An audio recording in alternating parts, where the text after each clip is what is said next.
Muito obrigado, Sr. Presidente. Cumprimento a Sr. Ministro, Sr. Secretário de Estado. A política tem que ser sempre feita com seriedade e com muita verdade. E a verdade é que este requerimento, quando foi apresentado, tinha um contexto que não tem agora. E, portanto, temos que ser claros.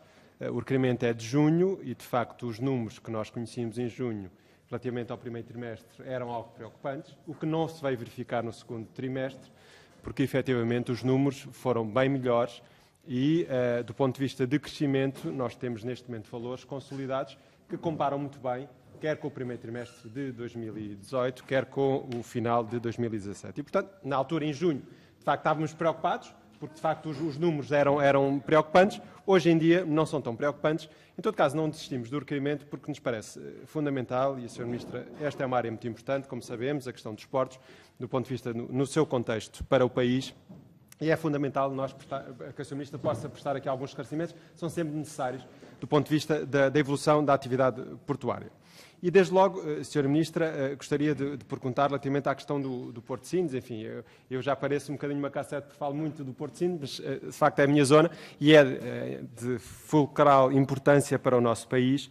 E, Sr. Ministro, as últimas notícias que temos, e temos sempre dois prismas, a questão da renegociação da expansão do Terminal 21 e a questão da construção do novo Terminal Vasco da Gama, falando da questão da renegociação da expansão do Terminal 21, várias vezes a Sra. Ministra veio aqui na Assembleia da República falar em datas que não se concretizavam por um motivo ou por outro, e este ano mesmo a Sra. Ministra estava confiante que, de facto, que a renegociação poderia estar concluída no final do primeiro semestre. Isso não aconteceu. Aliás, a Sra. Ministra disse-nos, talvez em março, penso que terá sido em março, que a concessionária já tinha entregue todos os elementos e esses elementos agora, enfim, teria sido mais difícil reunir esses elementos todos e que agora a fase seguinte, a fase das negociações, provavelmente seria mais rápida. A verdade é que passou este semestre e no dia 4 de setembro, salvo erro, foi publicado um despacho para constituir uma comissão onde estão membros do Governo, de uma maneira para, de facto, iniciar formalmente essas negociações. Indicados pelo Governo, evidentemente, onde estão mandatados para fazer essas mesmas negociações, estimando-se que até ao final do ano possam ter, de facto, esse resultado. A minha pergunta é, Sra. Ministra, porque é que houve aqui este hiato entre março, salvo erro, em que a Sra. Ministra disse que, de facto, tinha condições para avançar com a negociação formalmente, e até setembro, o que é que aconteceu nesse entretanto para perceber, porque realmente estamos a falar, de facto, já há muito tempo em que estas negociações não avançam como deveriam avançar. Quanto à questão do terminal de contentores Vasco da Gama, a Sra. Ministra também disse-nos, mais tarde, salvo erro, em maio, que esperava que a declaração de impacto ambiental pudesse surgir, até disse uma data, disse, salvo erro, 27 de maio, na altura. Não podia garantir, mas estava confiante que pudesse sair. A última informação que temos é que estamos efetivamente em processo ainda de consulta pública que precede o dia que terminou, salvo erro, há 2 meses, e que a APA enviou para a audiência de interessados a sua proposta de decisão. E também aqui, Sr. Ministro, precisávamos de ter um bocadinho um up-to-date relativamente ao qual é o ponto da situação, sabendo que a Sra. Ministra vai, salvo erro, em novembro, numa nova missão, pelo menos temos essa informação, à China, e, portanto, perceber que intenções é que há, como é que isto se compatibiliza tudo entre a renegociação da expansão do Terminal 21, que temos sempre aquela questão do acordo que foi celebrado na altura, memorando, do ponto de vista da sua exclusividade, e a construção deste novo terminal de contentores, que de facto é um investimento avultadíssimo e que é muito importante não só para a região, para o país. Mais 2 questões que me parecem fundamentais. A questão do estudo do terminal do Barreiro. A Sra. Ministra também nos disse que estava perto da sua conclusão e, portanto, gostaríamos de saber se de facto assim é. Isto foi uma informação também de antes do verão.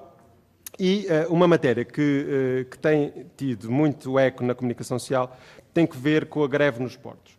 A Sra. Ministra, em 2016, salvo erro, em dezembro de 2016, sentou à mesa as partes e estava muito otimista com o desenrolar destas negociações. A verdade é que as greves não param, ainda fomos confrontados há muito pouco tempo com dois grandes operadores, a Maersk e a Pagloit, que saíram do Porto de Lisboa porque, de facto, não aguentam este problema enorme que está a afetar não só o Porto de Lisboa, mas também o Porto de Setúbal. Mas a verdade é que a Sra. Ministra, há muito pouco tempo, salvo erro, a semana passada, veio dizer que, sendo esta uma matéria sindical, que tinha muito pouco competência para poder ter essa intervenção. O Sr. Ministro disse em dezembro de 2016 que estava muito confiante porque existia uma base de entendimento. A verdade é que confessou a semana passada que teria muita dificuldade em conseguir ultrapassar, que teria dificuldade em resolver esta questão.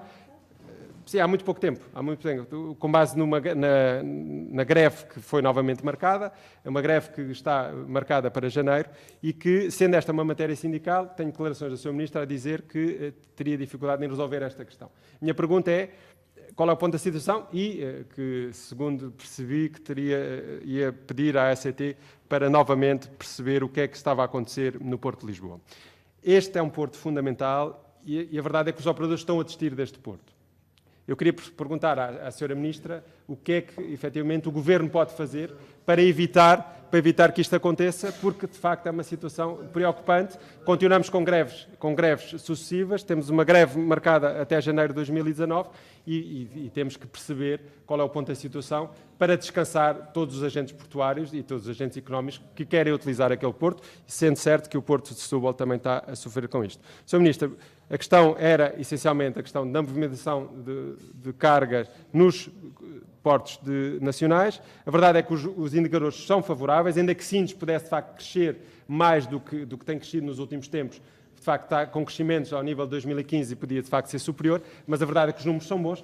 Mas aproveitamos esta audição para a Sra. Ministra fazer um pouco o up-to-date destes investimentos e destas negociações que são fundamentais para o nosso país. Muito obrigado, Sr. Ministro.